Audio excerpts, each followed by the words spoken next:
Waking up one morning in the hands or in the arms of pirates with guns and people controlling your life, being kept away from even drinking water and food for years, it's another daunting experience that one person can go into. But anyways, before we even jump into our conversation with our survivor story this morning, our survivor victim this morning, I beg your pardon, please watch this backstory. We'll be right back.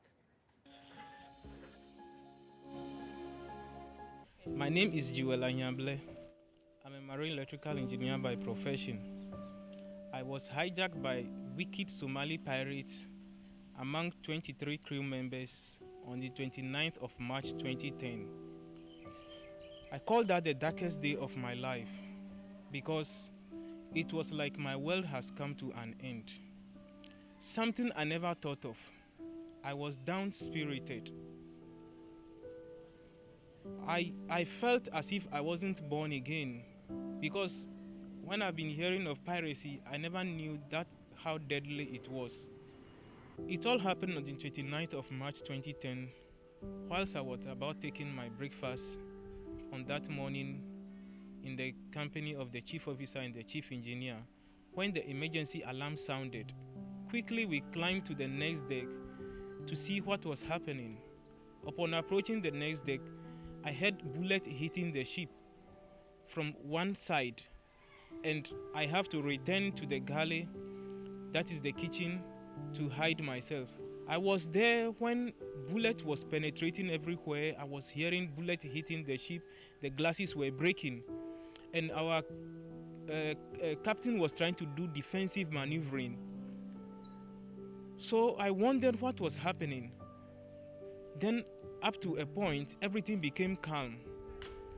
Then our bosun came and was shouting, "Come out, come out. Somali pirates have hijacked the ship." And we came out from our hideout. I saw a pirate wielding an AK-47 in a tattered cloth, very thin. And I was wondering, first I thought the pirates were going to be some giant people, but then they were very slim, very skinny, and these 8 of them hijacked the ship. During our period of rescue, we suffered a lot of starvation and thirst. After we returned from the hijack, we ran short of water, and the pirate became lord over the little fresh water we had. So we had to find some gallon and put under our air-conditioned water, which we were collecting, and for that we even have to struggle for it and share among ourselves. Our food was reduced because they have taken some of our foods to home. They have even taken plates and other items. During our period in captivity, I was so lucky. My colleagues were beaten, were stabbed, were locked in a room for over 1 year. My chief engineer's ears were split with kitchen knife. My chief officer was stabbed with knife on the leg, on the foot. Others were beaten till their teeth got broken. Some were beaten and lashed with electrical cable on the eye. Some were asked to hold the rails, and with electrical wire they were lashing them. Some were suffocated. They put plastic bag around their neck until they suffocated and blood was coming out of. Some were beaten until they collapsed, and they have to put bullet into their nose to resuscitate. There was a lot of torturous moment we went through. I'm sure you are itching to hear even the details of everything you just watched. Jewel Ahiapla is our survivor this morning. Jewel, you're welcome to the show. Thank you, my brother. It's amazing you still have a smile on your face. It's the doing of the Lord. Wow. Yeah. Okay, we're going to get into the details. Before you got abducted, by the pirates, what were you into? What was your life? What were you in terms of work or career? Good morning to your viewers. Yes. I'm an electrical engineer by profession, marine, from the Regional Maritime Academy and then university, because I went to school from 2000 to 2003. Okay. and then I graduated. So I was determined to work on board a ship. My sea life has been one of a difficult one because when I attempted the first time in 2006, I became sick. That was after my contract was cancelled after 2.5 months. I stayed home for the rest of 2006, and 2007, no job. 2008, July, then I had a job. So I went to a company in Dubai, stayed there 1 year, and I came back to Ghana.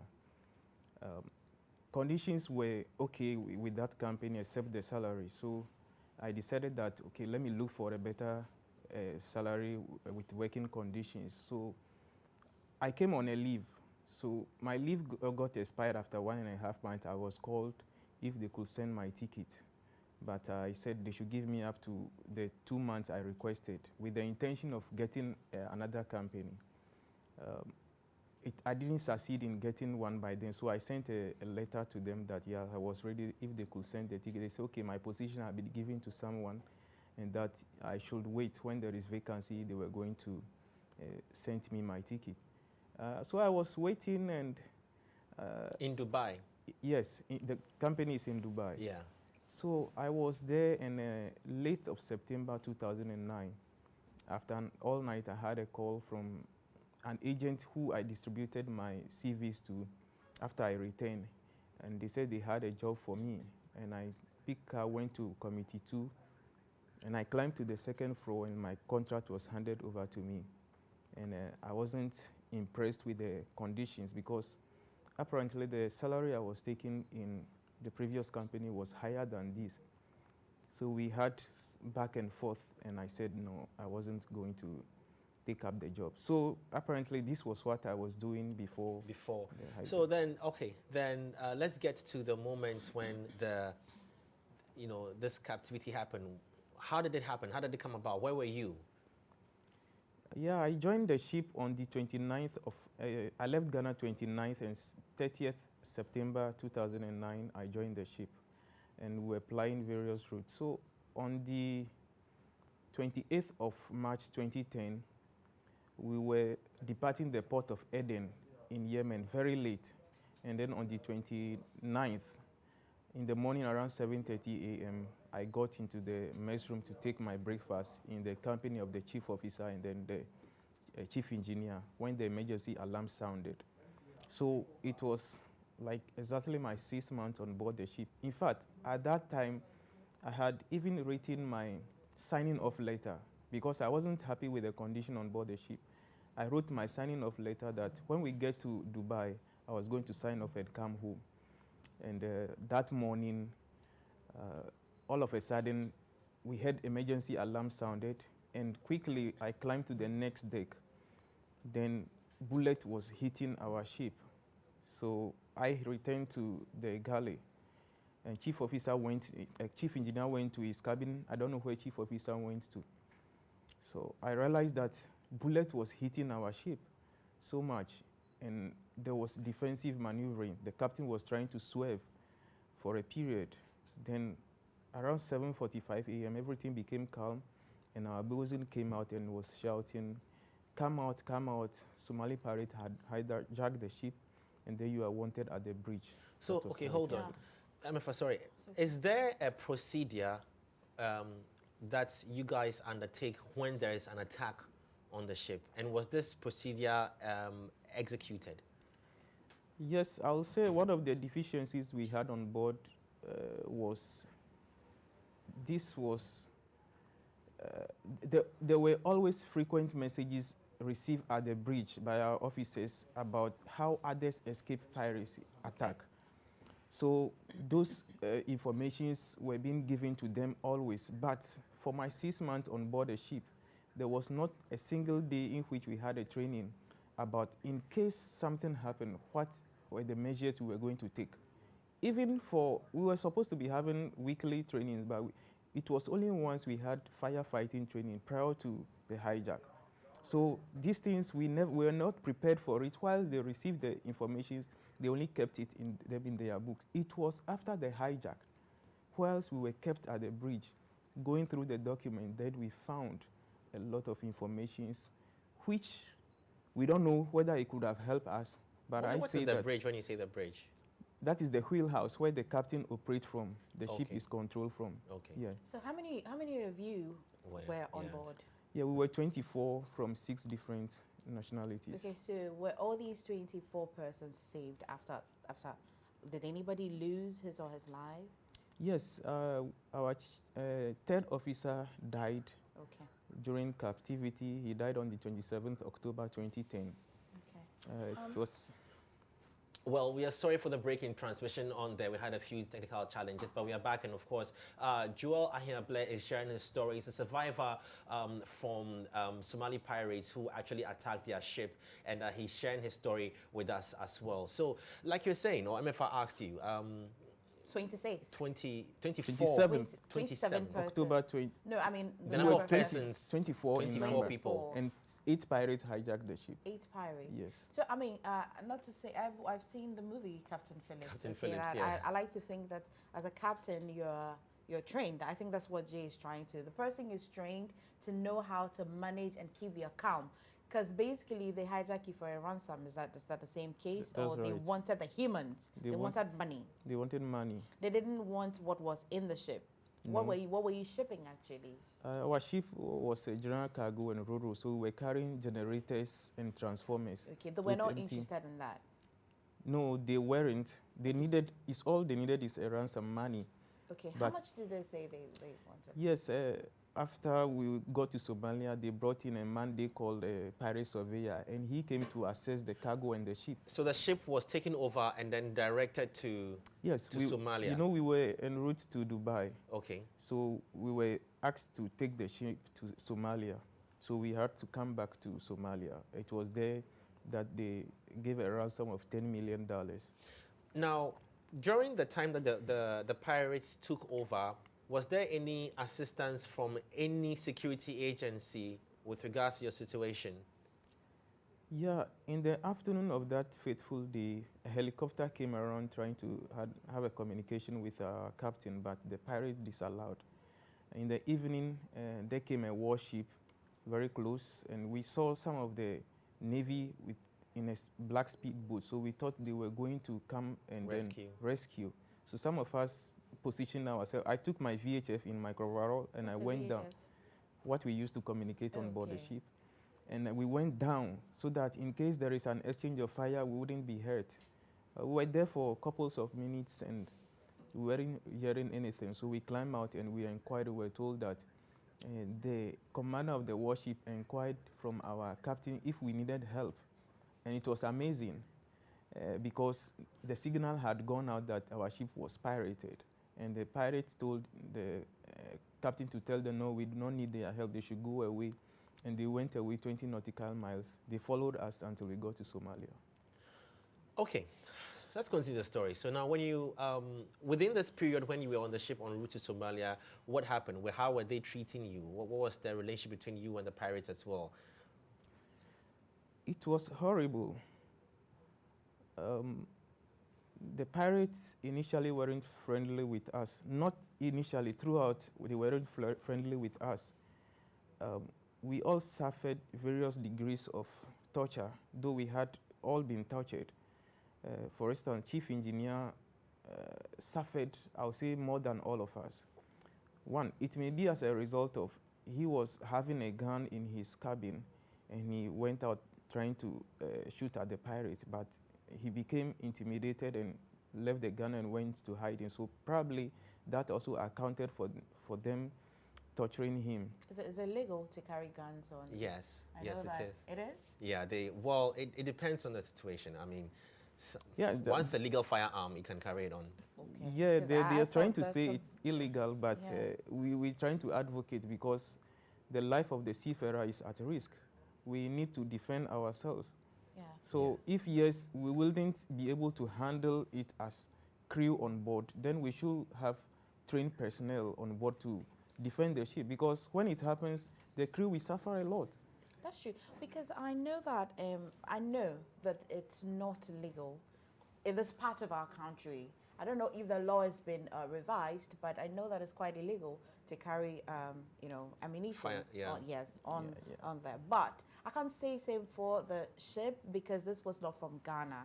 It's from a different country. Yeah. And so was any form of government, called on to? Who were they demanding the ransom from? The owners of the ship? Yeah. Or who? The owners? Yeah, the owners of the ship was what the ransom was being demanded. So what was the attitude? What was the response from the owners? When it was first communicated to our owner, he didn't say anything. He said his head, and they tried to negotiate with him during the early stages of the hijack. So he wasn't responding. And then on the 15th of May 2010... the owner wasn't responding? Yeah. Okay, just give me a minute. We'll be coming to the other side of the story where what happened when you got to Somalia and the treatment and the time you spent there. But we do have Captain David on the line as well. Captain David will help us understand what to do in such situations. Good morning, Captain. Yeah, good morning, sir. How are you? We are fine, Captain. So we know we have a little time with you, so we'll just make it quick and snappy. So, Captain, what are the steps to take when there is an attack on a ship? Okay.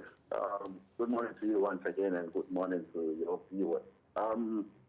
First of all, the maritime industry identified the Horn of Africa as a hot there.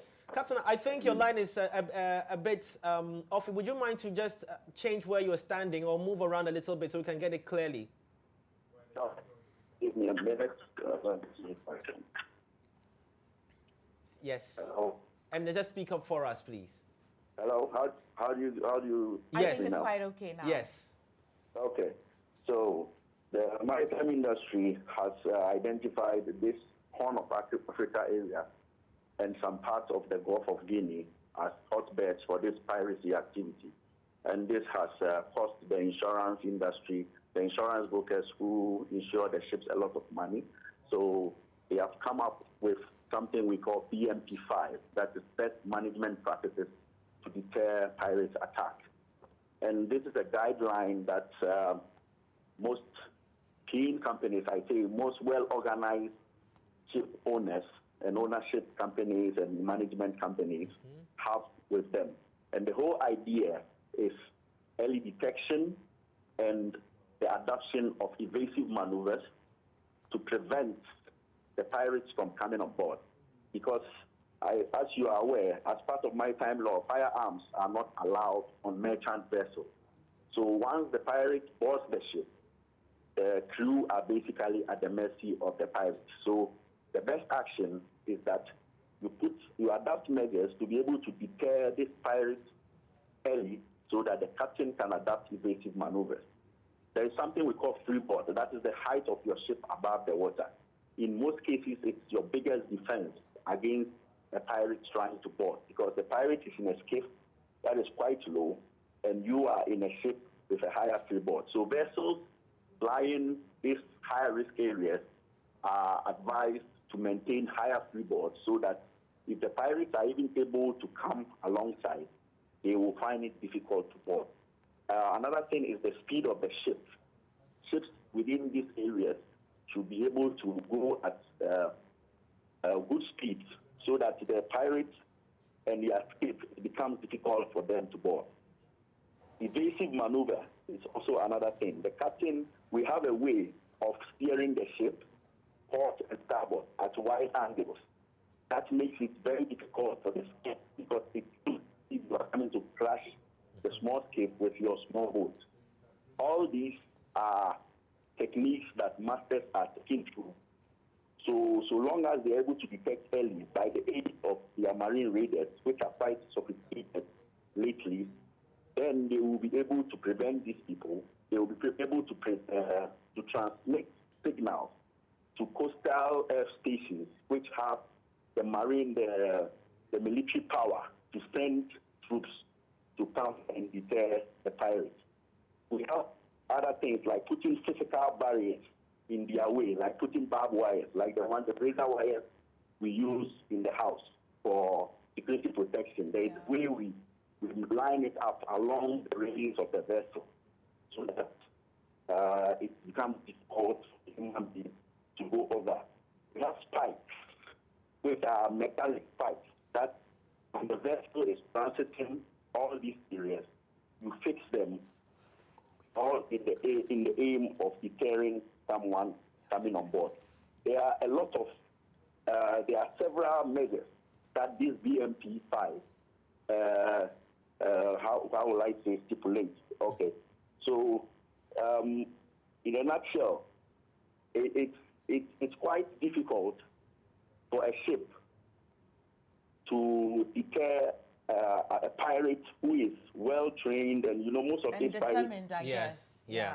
This is what they've done for a long time. The business is quite lucrative. They request for $10 million and huge sums. So when they are coming, they are quite, aggressive. They are on drugs. They are well armed. So even in the presence of all these guidelines and all these arrangements, your luck and your God has a role to play in whether they board or not. But the best is to prevent them from boarding the ship. Okay.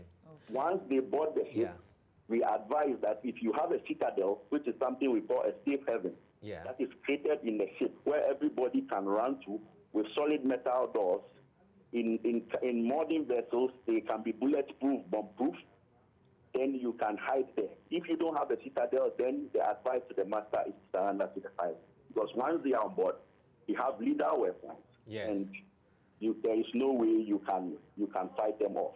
Sure. In recent times also, the industry has developed passive weapons.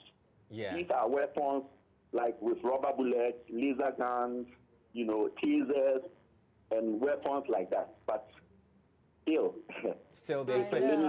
I think we'll find. You can fight them off with it. Yes, Captain, we'll find a day and actually get you in the studio if possible, please, and then we can talk more extensively about this. But thank you so very much for sharing this with us. We are much grateful. You are welcome. You're welcome. So that was a brief discussion that he shared with us. But I mean, let's get into the details of the story. So now you arrived at Somalia. We have just a few minutes left. What happened? We arrived at Somalia and... But not in the the town. You were no, still on board. Yeah, we were still on board. And on the 15th of May, as I was saying, we went for a to hijack another ship. So, you were our ship, yes. Okay. When your ship is hijacked, with my experience, you'll be forced to go and hijack another ship. So you serve as a mother ship. So we prepared, about 20 pirates came on board, armed with 2 speedboats, prepared themselves with the engine, and we embarked to go hijack ship. So unfortunately, it didn't turn out well because we encountered the Navy a morning before that. And they questioned us where we were going. At that time, they changed the name of our ship, MV Iceberg 1, to a Sea Express. But then the Navy knew very well, and they said, no, we know your ship was hijacked some few days ago, but we have no knowledge you've been released. So we want to come and inspect the ship. And the pirates wouldn't agree. At that time, then they emerged out of their hideout and came and surrounded the ship. And again, the Navy didn't take any action. They escorted us back to Somalia. When we came back to Somalia, life became pathetic. It was then we ran out of food and other supplies. Then the pirates became lord over the fresh water we had. And we was this all on the ship or off the ship? On the ship. On the ship still. In fact, all our 2 years, 9 months on board the ship 2 years, was 9 months. Yes, was on sea, on the ship, even when the ship went aground.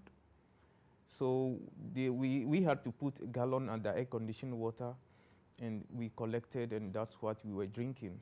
And our food was reduced in a food called japati. It's flour mixed with seawater.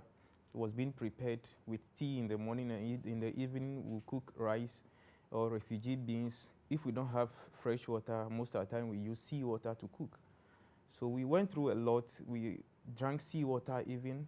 We drank dirty smelling water, greenish. We had no choice to say we wouldn't drink because we do not have any other water.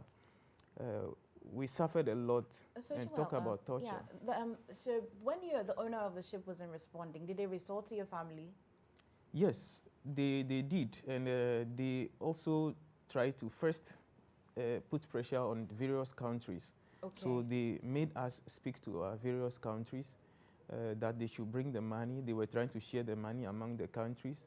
And when the country wasn't responding, then they asked us to tell our families that bring $1 million and then come and release your people. That was how it was going. Trying various options to retrieve the funds.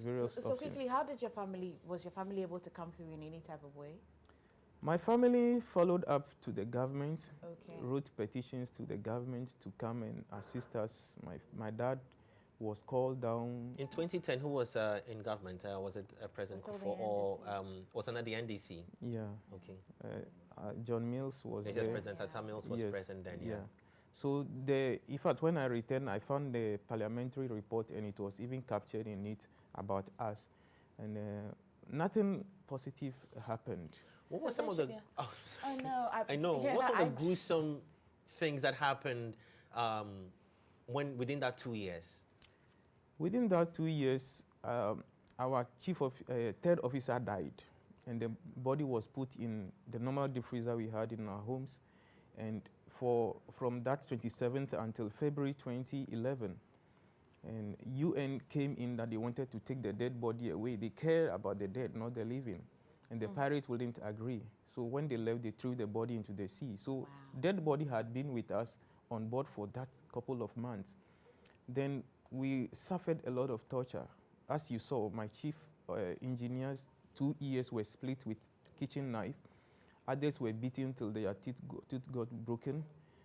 Our chief officer disappeared until today. We suffered, we were denied food for 3 days, 3 nights. Some pirates will have to go and get some crumbs from what the pirates ate and brought to us. That was what we feasted on. Joel, you have no scars, sorry to ask, or if you have scars, what did they do to you? Personally, as I said, I enjoyed enormous favor. I believe God told Jeremiah, when you go before Nebuchadnezzar, you find favor. And I had favor. The pirates all wanted to be friends with me, and even giving me the drugs that they use. But I wasn't interested. That was not all. Food and clothing, no. And I have to make my own clothing using curtain and needle. I have to sew my own clothing. Why did they take you?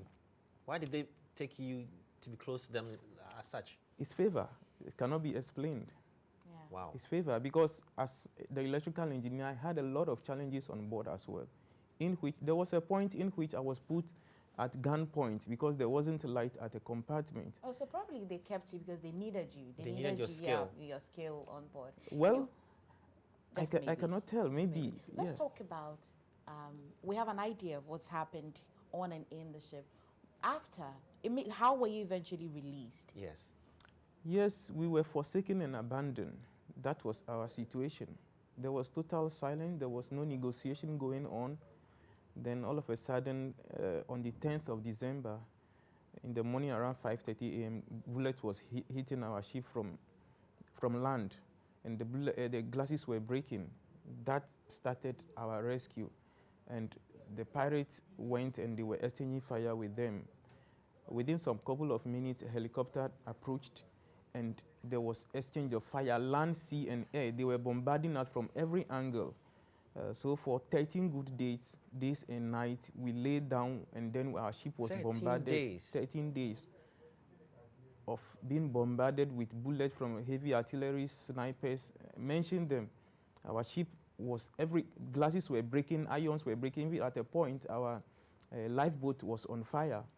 So it took 13 days for us to get rescued. It was on the 22nd of December 2012 when the pirate had a communication with the rescuers, and they told them, let them go free without ransom, and also let you go free without arresting you. And they agreed. So on the 23rd December 2012, You were freed. We have to definitely do a part two I of see this that you have conversation. authored the book. Yeah. We need to do a part 2 of this. I don't know, Yeah. maybe we'll talk to Yes. our producers to get you maybe next week to continue or any other day. But I've seen that you've authored a book. We'll talk about the book maybe tomorrow when we come. Yeah. We'll see you. Time is up. Yes, Yeah. our time is up, sadly. We'll see you tomorrow, and probably we'll get a lot more information from Joel, and then we'll fill you on it. Wow.